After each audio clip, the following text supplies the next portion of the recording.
ताज़ा खबरों के लिए हमारे आरआरसी के यूट्यूब चैनल को सब्सक्राइब कीजिए और बेल आइकन को क्लिक कीजिए।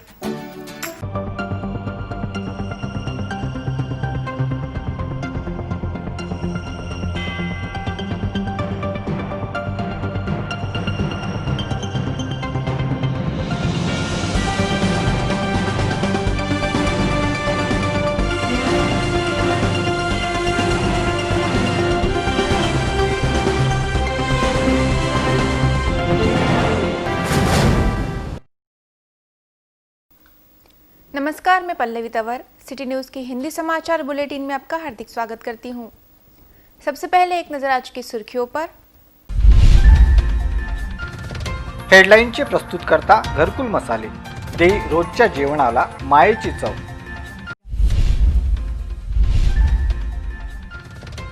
ग्राम पंचायतों की मतदान प्रक्रिया शांतता से संपन्न।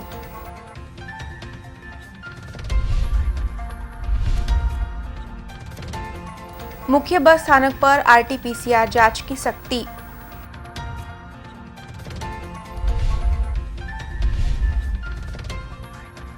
वसंत देसाई स्टेडियम की सुरक्षा व्यवस्था में भारी खामी।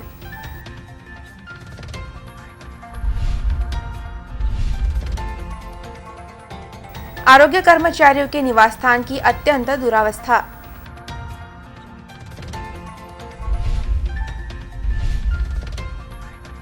पर्यटकों को हुए बाघ के जोड़े के दर्शन।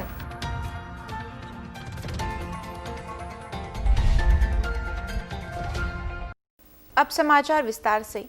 शुक्रवार 15 जनवरी को अकोला जिले की 214 ग्राम पंचायतों के चुनाव की मतदान प्रक्रिया ली गई। इस चुनाव को देखते हुए पुलिस द्वारा सभी मतदान केंद्रों पर तगड़ा बंदोबस्त लगाया गया था।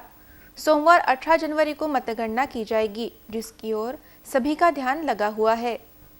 शुक्रवार 15 जनवरी को अकोला जिले की 224 ग्राम पंचायत के चुनाव के लिए मतदान प्रक्रिया ली गई। 1741 जगहों के लिए 4411 उम्मीदवार चुनाव मैदान में है, जिसके लिए 4,63,247 मतदाता अपने मताधिकार का प्रयोग कर रहे हैं। शुक्रवार की सुबह 7:30 बजे से मतदान प्रक्रिया शुरू हुई। मतदान प्रक्रिया समाप्त होने तक कहीं भी गड़बड़ी न होने के समाचार नहीं है। सभी मतदान केंद्रों पर पुलिस का बंदोबस्त लगाया गया था। अकोला जिले में 220 संवेदनशील मतदान केंद्र थे, जहां पुलिस का कड़ा बंदोबस्त लगाया गया था। मतदान प्रक्रिया समाप्त होने तक मतदान का प्रतिशत 75 से 80 होने की संभावना है। व्याला ग्राम पंचायत के चुनाव आक्षेप के कारण आगे बढ़ाए गए हैं। 10 ग्राम पंचायत में निर्विरोध चुनाव हुए हैं, जिसके कारण जिला चुनाव विभाग की ओर से 214 ग्राम पंचायतों के चुनाव लिए गए। ग्राम पंचायत चुनाव को शांति से निपटाने के लिए जिला चुनाव विभाग की ओर से 7 तहसीलों में 1027 केंद्र अध्यक्ष, 3087 मतदान अधिकारी, इस प्रकार कुल 4114 अधिकारी तथा कर्मचारी की नियुक्ति की गई थी। शुक्रवार को मतदान प्रक्रिया होने के बाद सोमवार 18 जनवरी को 7 तहसील में मतगणना की जाएगी। मतगणना के बाद उम्मीदवारों के भाग्य का फैसला होगा, जिसकी ओर पूरे जिले की जनता का ध्यान लगा हुआ है। अकोला के मुख्य बस स्थानक पर यात्रियों की आरटी-पीसीआर जांच की जा रही है, जिसमें कई यात्री जांच कराने में आनाकानी कर रहे हैं, जिसे देखते हुए अब यात्रियों की जांच जरूरी की गई है। पिछले 2 महीनों से अकोला के मुख्य बस स्थानक पर कोरोना को लेकर आरटी-पीसीआर जांच की जा रही है, जिसके लिए यात्रियों का अच्छा प्रतिसाद मिल रहा है। वहीं कुछ यात्री जांच करने में कतरा रहे हैं, जिसे देखते हुए जिला प्रशासन ने जिला शल्य चिकित्सक की टीम को बस स्थानक परिसर में सभी की आरटी-पीसीआर जांच के निर्देश दिए।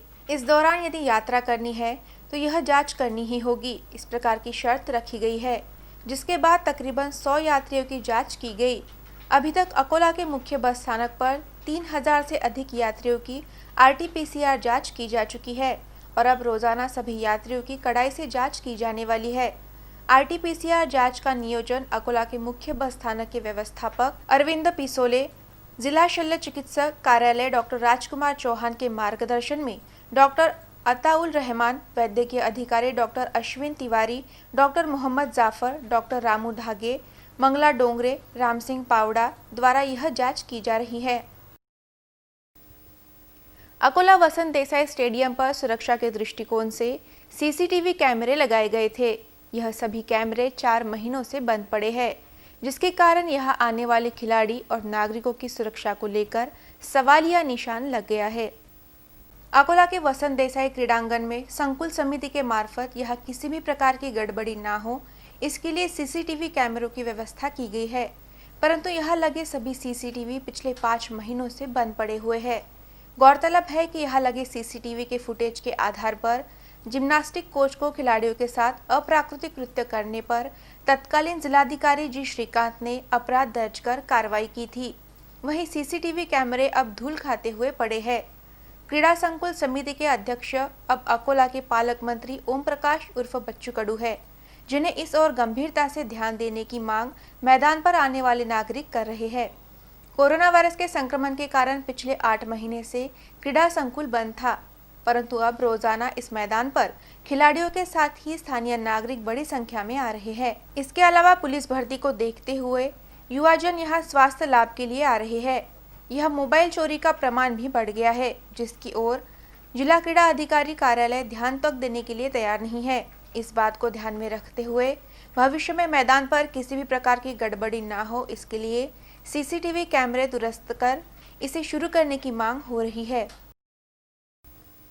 प्राथमिक आरोग्य केंद्र वर्ग 3 और वर्ग 4 के कर्मचारियों के निवास स्थानों की हालत अत्यंत ही जर्जर हो गई है, जिसके कारण आरोग्य कर्मचारी और उनके परिवार अपनी जान जोखिम में डालकर यहां रहने के लिए विवश हो गए हैं।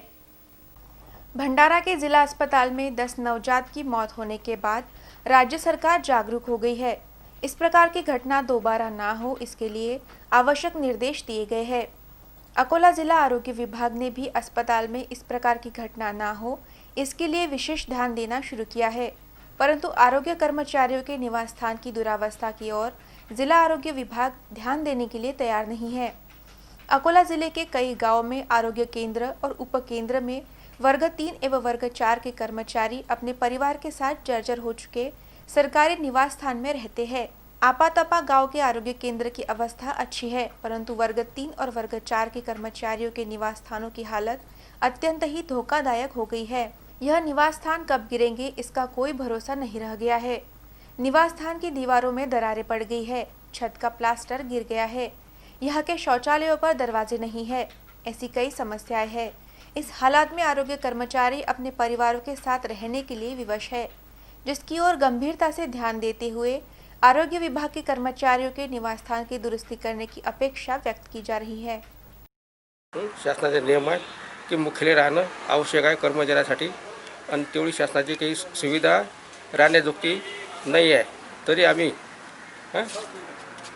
आपल्या सेवेसाठी, जनतेच्या सेवेसाठी आम्ही इथं मुख्यालय राहत आहोत। परिस्थिती अशी आहे की हे क्वार्टर राहण्याजोगतं नाही आहे। बाजूच्या बाजूले घराच्या म्हणजे एक वरण आहे, त्याचा स्लॅब पडलेला आहे, पोकळे पडलेला आहे, अंदरही पोकळे पडलेले आहेत, आजूबाजूनं किराक झालेला आहे भिता। प्राथमिक आरोग्य केंद्र येथे वैद्यकीय अधिकारी क्लास 3 क्लास 4 यांची निवासस्थानं असतात। बऱ्याच वर्षापासून हे निवासस्थानं बांधलेली आहेत, त्यांना रिपेअर रिनोव्हेशन करणं अत्यंत आवश्यक आहे। त्या अनुषंगाने आपण जिल्हा वार्षिक योजना यांच्याकडे मागणी करत असतो। प्राप्त होणाऱ्या निधीतून उपकेंद्राची देखभाल दुरुस्ती, पीसीसी देखभाल दुरुस्ती, त्याचबरोबर उपकेंद्राचे बांधकाम विस्तारीकरण, प्राथमिक आरोग्य केंद्राचे बांधकाम विस्तारीकरण ही कामे आपण प्राधान्याने जिथे आवश्यकता आहे तिथे घेत असतो। हे सगळं करत असताना निधीची कमतरता भासत असते। आपण याही पलीकडे जाऊन पुनर्विनियोजन रिअप्रोप्रिएशन याच्यामध्ये पुन्हा अतिरिक्त निधीची मागणी करत असतो आणि प्राप्त झाल्यानंतर त्याचा विनियोग करत असतो। अशा प्रकारची कार्यप्रणाली। विदर्भ में मेलघाट यह व्याघ्र प्रकल्प पर्यटन के लिए प्रसिद्ध है। यहाँ आने वाले पर्यटकों को बाघ दर्शन देते हैं। नरनाला क्षेत्र में पर्यटकों को बाघ और बाघिन का जोड़ा दिखाई दिया, जिसे उन्होंने अपने कैमरे में कैद किया। विदर्भ में व्याघ्र प्रकल्प के रूप में मेलघाट प्रसिद्ध है। अकोला शहर से 70 किलोमीटर दूरी पर स्थित मेलघाट के अंतर्गत आने वाले नरनाला किला है, जहां पर्यटकों को अक्सर बाघ के दर्शन होते हैं। नरनाला किला के जाफराबाद परिसर के मोट तालाब में पर्यावरण पर्यटन ऐतिहासिक वास्तु को देखने के लिए दूर दूर से पर्यटक आते हैं। सूचना व जनसंपर्क विभाग के टीवी कैमरामैन चंद्रकांत पाटिल और पर्यावरण प्रेमी पर्यावरण रक्षक अमोल पवार, प्रशांत अमरापुरकर एवं नीलेश डेहनकर नरनाला किला के जाफराबाद परिसर के मोट तालाब गए थे। तब वहां उन्हें एक साथ नर और मादा बाघ दिखाई दिए। नर और मादा बाघ एक साथ काफी कम दिखाई देते हैं, परंतु दोनों एक साथ दिखाई देने के कारण उनके दृश्य को चंद्रकांत पाटिल ने अपने कैमरे में कैद कर सिटी न्यूज को उपलब्ध कराया है। मेलघाट में बाघों की संख्या बढ़ रही है, जो सभी पर्यटकों के आकर्षण का केंद्र साबित हो रही है। वाशिम की स्थानीय अपराध शाखा पुलिस ने कारंजा में चल रहे हाथ भट्टी शराब के अड्डों पर कार्रवाई की। इस कार्रवाई में शराब अड्डे को ध्वस्त किया गया और 4 आरोपियों को गिरफ्तार किया गया। वाशिम जिले के कारंजा शहर में बड़े प्रमाण में हाथ भट्टी शराब के अड्डे चल रहे थे, जिसके बाद वाशिम की स्थानीय अपराध शाखा पुलिस ने एक के बाद एक छापे की कार्रवाई की। इस कार्रवाई में 72,500 रुपए मूल्य की अवैध हाथ भट्टी की शराब जब्त की गई और हाथ भट्टी शराब के अड्डों को ध्वस्त किया गया। इस कार्रवाई में कारंजा शहर पुलिस थाने में 4 आरोपियों के खिलाफ मामला दर्ज किया गया है। ग्राम पंचायत चुनाव के मद्देनजर यह कार्रवाई की गई है।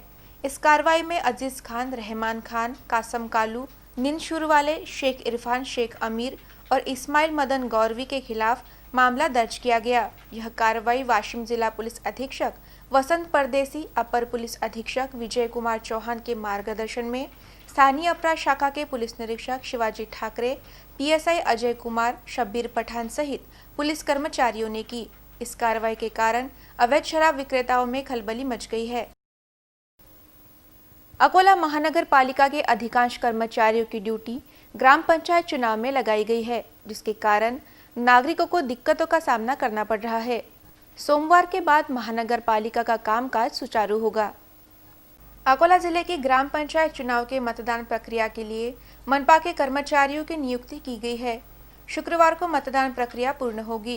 गुरुवार को मनपा कर्मचारी ग्रामीण क्षेत्र की ओर रवाना हुए हैं, जिसके कारण महानगर पालिका में विभिन्न कामों के लिए आने वाले आम लोगों के काम सोमवार तक लटक गए हैं। अकोला जिले की 214 ग्राम पंचायतों के 15 जनवरी को मतदान लिया जा रहा है। जिला प्रशासन द्वारा चुनाव कार्य के लिए मनपा कर्मचारियों की नियुक्ति की गई है। इस बीच गुरुवार को संबंधित मानव व कर्मचारी चुनाव के काम के लिए ग्रामीण क्षेत्र की ओर रवाना हुए हैं। इनमें सभी विभाग के कर्मचारियों का समावेश है। कर्मचारी नहीं होने से प्रशासकीय कामकाज प्रभावित हुआ है। शुक्रवार को मतदान होगा तथा शनिवार और रविवार की छुट्टी है, यानी अब सीधे सोमवार को महानगर पालिका प्रशासनिक कामकाज पटरी पर लाएंगी, जिसके कारण आम नागरिकों को अपने कामकाज के लिए सोमवार तक इंतजार करना होगा। मकर संक्रांति के अवसर पर अकोला में प्रसिद्ध एकता ज्वेलर्स द्वारा संक्रांत महोत्सव का आयोजन किया गया है, जिसमें आप जितने ग्राम सोना खरीदेंगे उतना ही ग्राम चांदी आपको निःशुल्क मिलेगी। इस महोत्सव का बड़ी संख्या में लाभ लेने का आह्वान किया गया है। नए साल के साथ ही अब मकर संक्रांति के पर्व पर विविध उपक्रम चलाए जा रहे हैं। मकर संक्रांति का पर्व यह नारी शक्ति का पर्व के रूप में मनाया जाता है। इसे स्त्री सम्मान के लिए मकर संक्रांति में एकता ज्वेलर्स द्वारा हल्दी कुमकुम महोत्सव का आयोजन किया गया है। 7 जनवरी से 17 जनवरी के दौरान संक्रांत महोत्सव आयोजित किया गया है। इस महोत्सव का उद्घाटन रोजाना विविध मान्यवर द्वारा किया जा रहा है। मकर संक्रांति के दिन पल्लवी बाजोरिया, शिवसेना की जिला संगठिका देवश्री ठाकरे, गोसावी समाज मंडल की अध्यक्षा संगीता भारती के हाथों किया गया। इस अवसर पर वैशाली ठाकरे, नीलिमा तिजारे सहित महिलाएं बड़ी संख्या में उपस्थित थी। इस कार्यक्रम में स्वच्छता और सोशल डिस्टेंसिंग का विशेष ध्यान रखा गया था। इस कार्यक्रम का आयोजन एकता ज्वेलर्स के संचालकों ने किया था। इस कार्यक्रम का नियोजन जया भारती इंगोले ने किया। संक्रांत महोत्सव में जितने ग्राम सोना खरीदा जाएगा उतना ही ग्राम चांदी निःशुल्क दी जाएगी। इस प्रकार की घोषणा महोत्सव के अवसर पर एकता ज्वेलर्स के संचालकों ने की। 7 जनवरी से 20 जनवरी तक यह योजना शुरू रहेगी। उसी प्रकार एकता ज्वेलर्स में 916 सोना एक्सचेंज करते समय डाक बट्टा काटा नहीं जाता है। इसी के साथ खरीदे गए सोने का इंश्योरेंस निःशुल्क दिया जाता है। इस योजना का बड़ी संख्या में लाभ ले, इस प्रकार का आह्वान एकता ज्वेलर्स के संचालकों ने किया है।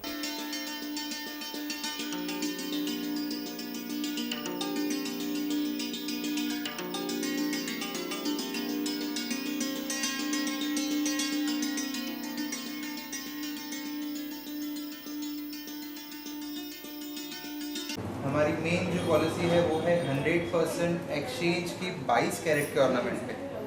अब तक आप जिन्हीं ज्वेलर से आप खरीदते होंगे वो 22 कैरेट के ऑर्नामेंट पे 10% आपसे डाक भट्टा काट के ही लेते हैं। पर हमारी पॉलिसी जो है वो है 100% एक्सचेंज की, है ना। आप कभी भी एकता ज्वेलर्स से लिया हुआ सोना बदलते समय आपको उसमें लिया जाएगा, यानी 10% ऐसे समझो 500 प्रति ग्राम का फ़र्क पड़ता है, ये बहुत बड़ी बात है, राइट। सेकेंडली हम लोग ने पिछले साल से इंश्योरेंस भी फ्री रखा हुआ है। आप जो ऑर्नामेंट परचेज करते हैं 22 कैरेट के, उस पर 1 साल का इंश्योरेंस शोरूम आपको देता है विदाउट एनी। आप खुद प्राउड फील करेंगे कि हाँ सही दुकान पे, right. Thank you so much. Samriddhi Yojana, जैसे आप सपोज 1000 रुपीज़ पर मंथ जमा करते हैं, आपको 12 महीने जमा करने हैं, ये होते हैं आपके 12,000। उसमें 100% बोनस यानी 1,000 रुपये शोरूम उसमें इंक्लूड करता है। 12 आपके 13वां महीना, 13 महीने कंप्लीट होने के बाद आप 13,000 की खरीदी कर सकते हैं। इन शॉर्ट आपकी 12 महीने की पूरी जो लगभग मेकिंग है वो आपकी फ्री हो जाती है। कोरोना वायरस के संक्रमण काल से पीकेवी में कार्यरत मयूर देशमुख अपना सामाजिक दायित्व निभा रही है। इस दौरान वे सभी प्रकार के नागरिकों को कोरोना वायरस के संक्रमण से बचाव के लिए विभिन्न प्रकार का साहित्य निशुल्क और सेवा भाव से वितरित कर रहे हैं। पिछले 11 महीने से सभी ओर कोरोना वायरस का संक्रमण जारी है। जिला प्रशासन द्वारा कोरोना वायरस के संक्रमण से निपटने के लिए प्रयास किए जा रहे हैं, फिर भी कोरोना वायरस का संक्रमण थमने का नाम नहीं ले रहा है। इस दौरान अकोला के डॉक्टर पंजाबराव देशमुख कृषि विश्वविद्यालय के कर्मचारी मयूर देशमुख पिछले 11 महीनों से कोरोना वायरस के संक्रमण काल में अपने स्वर्गीय पिता की स्मृति में निरंतर जन सेवा कर रहे हैं। मयूर देशमुख खेतों तक जाकर किसान, खेतीहर मजदूर और नागरिकों के साथ ही पुलिस, आरोग्य विभाग, स्वच्छता विभाग के कर्मचारियों को मास्क, सैनिटाइजर, ORS साबुन का वितरण कर अपनी सामाजिक जिम्मेदारी निभा रहे हैं। मयूर देशमुख सभी थर्मामीटर के टेम्परेचर और ऑक्सीमीटर से शरीर का ऑक्सीजन जांच कर रहे हैं। इसी के साथ वह शासन द्वारा जारी की गई गाइडलाइन का कड़ाई से पालन करने का आह्वान नागरिकों से कर रहे हैं।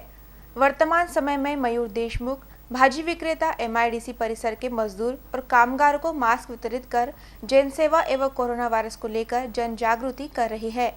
मयूर देशमुख कोरोना वायरस के संक्रमण काल से ही नहीं बल्कि उससे पहले से ही मजदूर वर्ग के लिए अपनी सेवा दे रहे हैं। विलास उमाले नामक मजदूर को उन्होंने अपने पिता की स्मृति में स्कूटी गाड़ी बिना किसी स्वार्थ प्रदान की है। मयूर देशमुख कई सालों से अपनी सेवा दे रहे हैं। उनके इस कर्तव्य को RRC नेटवर्क सलाम करता है। कोरोनाच्या काळामध्ये देशमुख साहेबांनी खूप आमच्या इथे येऊन सॅनिटायझर, मास्क वाटप केले। तसेच विद्यापीठात भरपूर मजुरांना सॅनिटायझर वाटप केलेले आहे। आमच्या इथचे विलास भाऊंना 2 वर्षापासून खूप मणक्याचा त्रास आणि मानेचा त्रास होता। त्यांनी ड्युटीवर अपडाऊन येणे बंद केले। तसेच आमचे देशमुख साहेबांना माहीत पडले की त्यांना मणक्याचा त्रास आहे म्हणून, तर त्यांनी स्वतः आपली स्कूटी, 2 व्हीलर गाडी स्वतः त्यांना तशी देऊन दिली। ATC ने ग्राम अड़गांव में अवैध रूप से शराब बेचने वाले आरोपी के घर छापे की कार्रवाई की।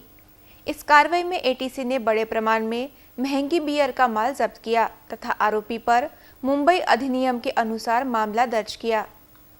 आतंकवादी विरोधी दल को ग्राम अड़गांव में पेट्रोलिंग के दौरान सूचना मिली थी कि एक व्यक्ति अपने घर में अवैध रूप से शराब की बिक्री कर रहा है, जिसके बाद छापे की कार्रवाई की गई। इस कार्रवाई में सतीश बोदले को गिरफ्तार किया गया। घर की तलाशी लेने पर वहां से किंगफिशर स्ट्रॉन्ग बियर के 45 नग, ट्यूबोर्ग स्ट्रॉन्ग बियर के 53 नग, इस प्रकार 13,110 का माल जब्त किया गया। इस आरोपी के खिलाफ महाराष्ट्र दारूबंदी कानून के तहत कार्रवाई की गई। आगे की जांच पुलिस कर रही है। अंत में एक नजर आज की सुर्खियों पर। हेडलाईनचे प्रस्तुतकर्ता घरकुल मसाले, दे रोजच्या जेवणाला मायेची चव।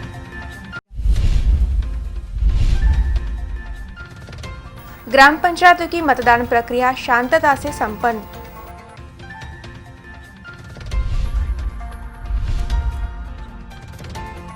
मुख्य बस स्थानक पर RT-PCR जांच की सख्ती।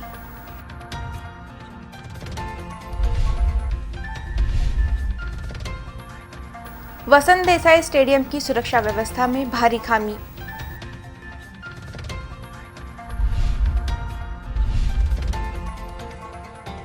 आरोग्य कर्मचारियों के निवास स्थान की अत्यंत दुरावस्था।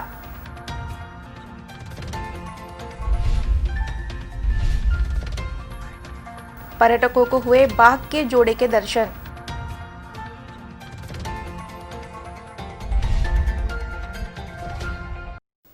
फिर मिलेंगे शहर की ताजा जानकारी तथा महत्वपूर्ण घटनाओं के साथ। नमस्कार।